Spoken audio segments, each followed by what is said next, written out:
অর্জুন জিজ্ঞাসা করলেন, হে পুরুষোত্তম, ব্রহ্ম কি, আধ্যাত্ম কি, কর্ম কি, অধিভূত ও অধিদৈবই বা কাকে বলে, এই দেহে অধিযোগ্য কে, আর কিরূপে তার অবস্থান, মৃত্যুকালে জিতেন্দ্রীয় ব্যক্তিরা কিভাবে তোমায় জানতে পারেন?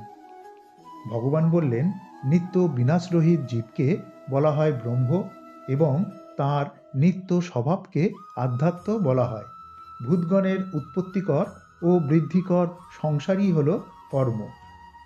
হে অর্জুন, বিনাশযোগ্য জড়া প্রকৃতি অধিভূত, অধিদৈব শব্দে সমস্ত দেবতাদের সমষ্টিরূপ বিরাট পুরুষকে জানবে এবং দেহীদের দেহান্তর্গত অন্তর্যামী পুরুষরূপে আমি অধিযোগ্য। মৃত্যুর সময় যে ব্যক্তি আমাকে স্মরণ করে দেহত্যাগ করেন তিনি তৎক্ষণাৎ আমার ভাব প্রাপ্ত হন।